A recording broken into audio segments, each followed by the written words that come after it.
So guys, magluluto ng ano yung mga tira lang, yung mga leftover namin mag-asawa. Sayang naman eh. So lulutuin na natin, but before mauna mo nang kakain yung asawa ko. May niluto siya. Ayan ang mga kameper, no? Yan naman niluto niya. Nag-ano siya? Gusto niyang kumain ng...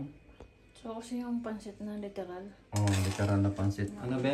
Pansit sa Pilas. Oo. So, wala eh. Paluto nga tayo na pag-uwi tayo. Gusto kumain ng pansit. Kanina fried chicken, manok. And then, ano naman, mga ilang minuto lang. Gusto niya, pansit daw. Ako naman siya pagpapansit. Sabi ko, pansit canton. Ayan eh. Tingnan niyo mga kapatid. Tawa na siya. Ayan. Simple ano lang. Ano kasi ako, twice a day lang ako kumakain. Sarap niyan pansit canton. Gusto mo? Hindi. Magkakanin ka, parang... Oo, magkakanin. Oo. Hindi siya pwedeng walang kanin kasi makukutom yan mamaya.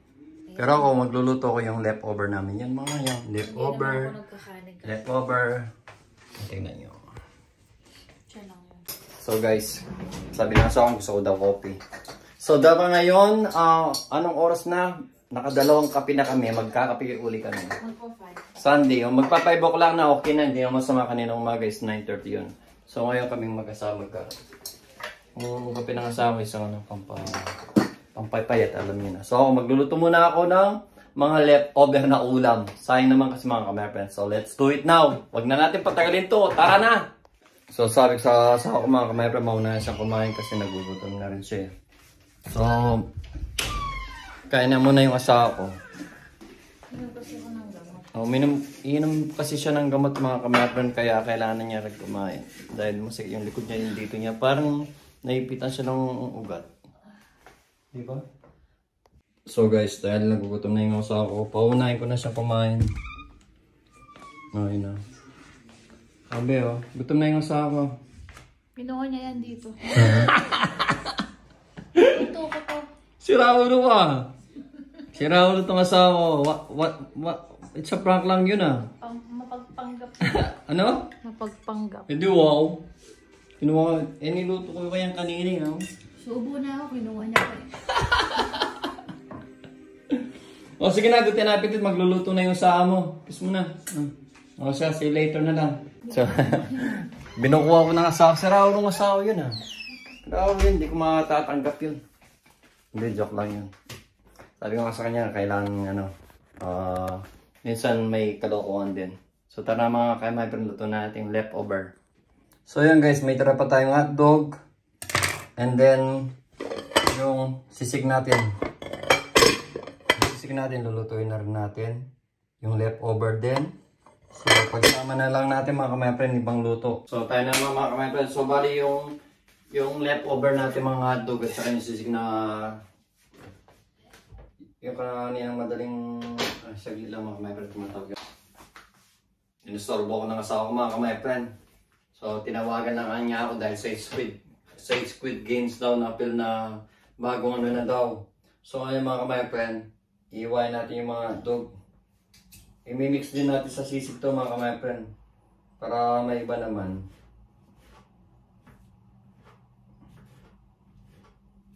Lahat ng mga kamayfriend nung nasa open back ako, walang nasisirang pagkain sa akin kasi nga lahat ng like yung ano, mga leftover ko, niluluto nire-reno ko ulit. Like for example, yung sinigang, pag malapit ang masira yung sinigang, kukuhanin ko yung mga laman o taba, and then gagawin kong sisig, piprituin ko, and then lalagyan ko lang ng suka nun. At saka sibuyas, sisig na. Wala akong nasisirang mga pagkain dati. Tsaka parang, kahit nang ngayon naman eh. Kaso nga lang madaling masiraan yung mga ano. Bali ito yung yung mga ano nating hotdog mga kamayfriend, no? And then yung sisig na lang. Mimix na lang natin. Yung isa ako nagluto rin naman. Bali ito yung mga hotdog na leftover natin na hindi natin naubos kanina ng almusal mga kamayfriend. So in-slice ko na lang and then i-mix na lang natin sa sisig. I-mix natin dito sa sisig mga kamayfriend. Mga kamayfriend, mag-umpisa na tayong lutuin. Kukuha lang ako ng mga, yung butter mga kamay, lalagyan natin siya ng butter. Yung butter ang, natin, pang oil ba natin, pang gisa. Usually may mga sibuyas na to, hindi ko nalalagyan ng sibuyas mga kamay, kasi nga, yung sisig ko, may sibuyas na siya. So hindi na kailangan lagyan ng, kundi butter na lang lalagay ko.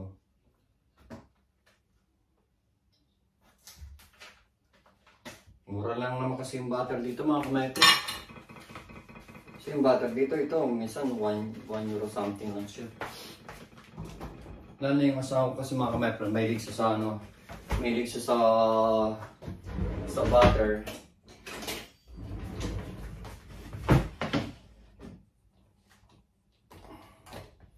Ang lang, yung pag nagluto ko ng pag dito sa bahay, pag sisig, of course, may sibuyas, ang mangyayari nun, may sibuyas ka na naman. So, bali yan yung mga leftover nating sisig mga my friend. At saka yung hotdog, bali gigisa na lang natin siya sa butter mga my friend. Para naman siya. Yung asawa ko, pinauna ko na siyang kumain. Dahil ako, busog pa naman ako, marami akong nakaing hotdog at saka 2 itlog at saka 3 hotdog ang nakain ko kanina, kaya sobrang busog ako. Pero maya pa ako ganito. Pero maya magugutom na rin ako. Nakakamiss din talaga sa Pilipinas mga kamay friend. Nakakamiss din yung mga pamilya natin. Lalo tayo dito nasa malayo para maghanap buhay para sa kanila din. Para sa atin din. Minsan lang tayo mabubuhay, minsan lang tayo daraan dito sa mundo. Why not spread love? Not angry. Yung, di ba? So, tuloy na natin pagluluto mga kamay friend.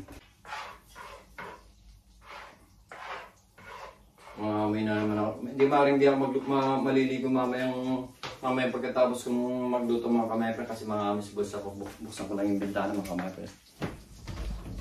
Yeah, yun. Para lumabas, pumasok yung sariwang. Siyempre, of course, lalagyan natin yung mga leftover nating hotdog. Hindi ko nalalagyan ng dito sibuyas mga kamay kasi na rin eh. May sibuyas na yung sisig ko. Mahilig kasi ako gumawa ng sisig mga kamay friend. Kaso yung sisig na nagawa ko ngayon, so napaanghang kaya hindi ko na pinamigay o binigyan yung mga kapitbahay kasi baka sobrang hanghang nila. Usually gusto kong magluto. Next time magluluto ako, dadalawang ko na. Yung isa walang sili, yung isa may sili para may konting sili pa. Next time gagawin. Napakangang kasi ito yun. Tignan mo yung mga sili niya. Sobrang nga kasi.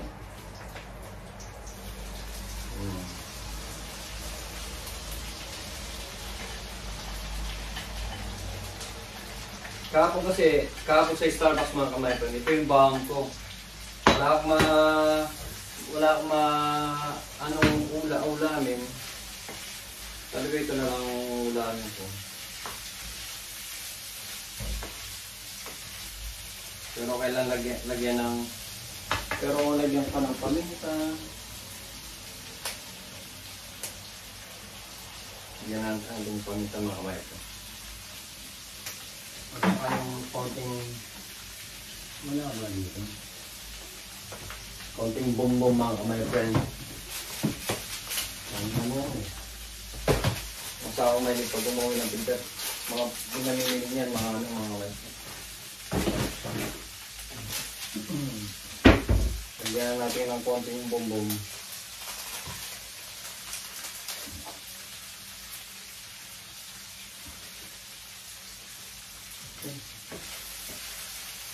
Yung asawa ko, pinauna ko lang kasi yun siya ng gamot ko.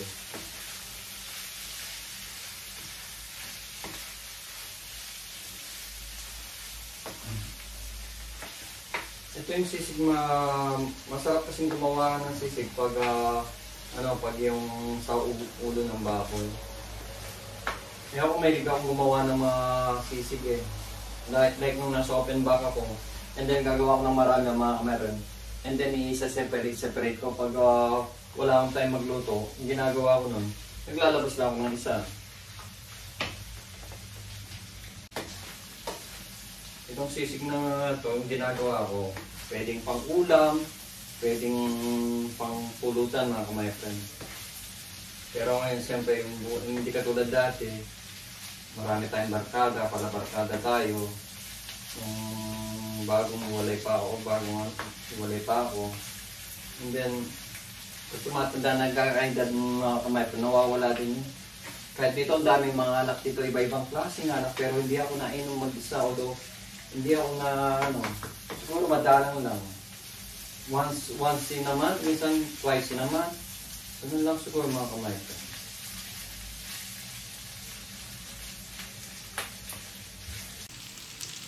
So, luto na ito mga kamay friend. Sarap na to. Mga leftover, kaya yung mga leftover nyo, pwede nyo rin lutuin.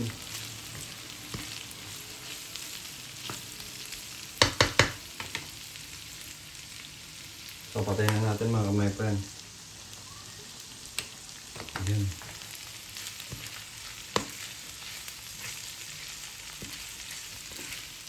Ito na ito mga kamay friend. So, alam nyo na ang kasunod. So guys, yun na nga. Tapos na yung pagluluto natin. Mabilis lang naman kasi luto na yung mga leftover lang yun eh. So, kayo din pag may mga leftover kayo na alam yung sayang naman, lutuin nyo mga kamay friend. Kahit na ano, lagyan ng gulay or what, para hindi masayang yung mga ano natin, mga pagkain natin. So ngayon pala mga kamay friend, dahil may kanin tayo, isasangag naman natin mga kamay friend. Sayang naman. So bali ito yung kanin natin. Isasangag natin mga kamay friend. Although ipa-fried rice natin. May tubig pa yun. Yan, yung pinaganuan ng sisig. Doon natin lalagay mga kamay friend. So, maglagay na tayo dito mga kamay friend.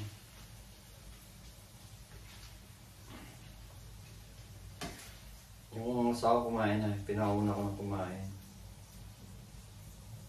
Sabi ko, mauna ka nang kumain kasi nagugutom. Iinom ko siya ng gamot mamaya mga kamay friend.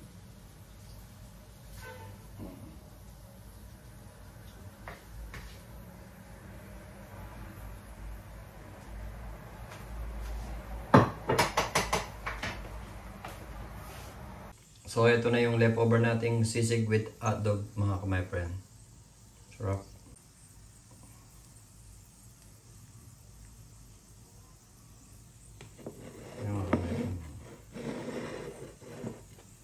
So, yung mga kamay friend, yung ano natin, yung rice na gagawin natin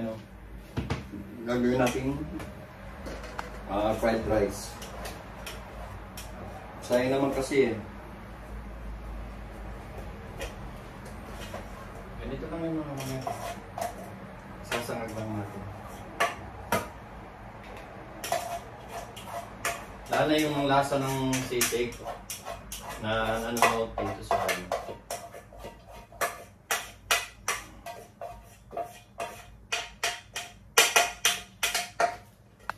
So, ibabaran muna natin yung rice para fry yung ano may mga.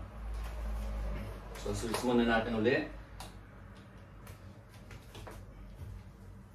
Ganyan ko muna bago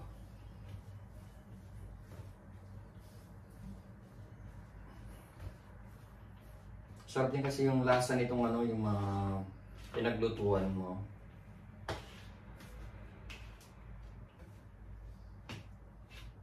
Lagyan muna natin ng konting asin mga kamay friend. Kailangan huwag masyadong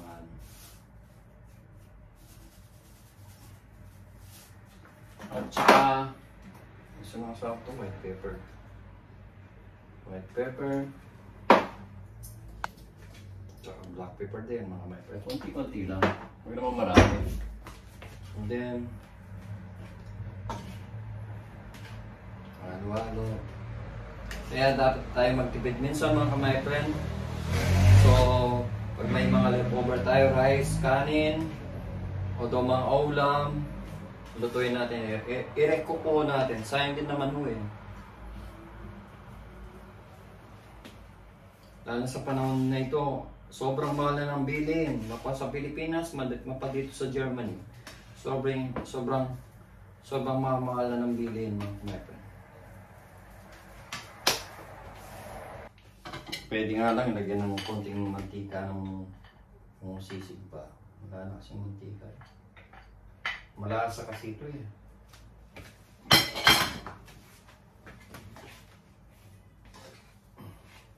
Sarap pag Sunday sa bahay. Pero minsan nakakayat din. Pero masarap talaga pag nasa Pilipinas ka. Nakakamiss din sila nanay. Ay, natapon. So, sayang naman to. Hindi naman madumi mo nagbago.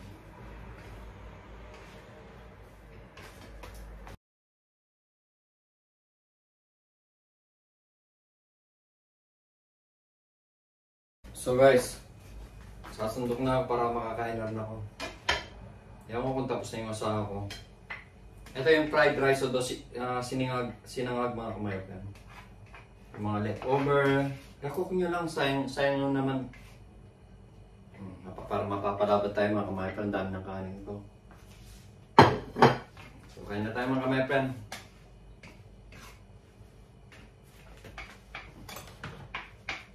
Takpan ko muna. Kain na. Guys, kain na tayo.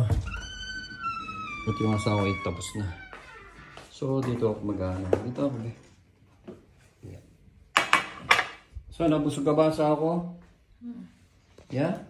Anong rate? Sa Pancit Canton? Yung sa'yo. Bahala ka sa buhay mo. Ba't sinabi ko lang anong rate? Wala. Hindi wala. Hindi wow. So kain na tayo mga my friend. Rick, parang kumain yung asawa ko ah. Tinikman mo ah. Wala kang evidence. Wow, walang evidence. Hindi wow. Wala ba? Kaya na tayo mga kamepen. Ito yung ano namin. Yung tawag dyan ba? Lunchtime ba? Ha? Kaya, dinner mo na yun. Dinner na? Hindi wow. Yan siya, saka dinner. Early dinner. Yan na mga kamepen. So mga kamepen, Talaga naglikod ko. kain muna tayo. So nakapagluto na ako ng fried rice and then yung sisig na may hotdog. Mga leftover na i-recook nyo na mga kamay friends, sayang naman eh. Diba? Sayang din naman yun kasi masayang pa. So hanggang dito na lang. Sayang pa. Oo, tama yun. Okay. Bigay po kayo muna kayo kay Tatang Oscar. Sakit. Tinang mo, di ba? May masakit daw sa ako. So hanggang dito na lang mga kamay friend at kakain muna ako. At least nakasayo na ako ng isa ngayong araw na to. Na-post ko na sa Facebook. So ngayon mga kamay friend, kakain muna tayo at as usual, ingat palagi, keep safe always and God bless mga kamay friend. At regards sa mga pamilya namin sa Pilipinas. Bye bye love. We love you so much. Bye bye. God bless all.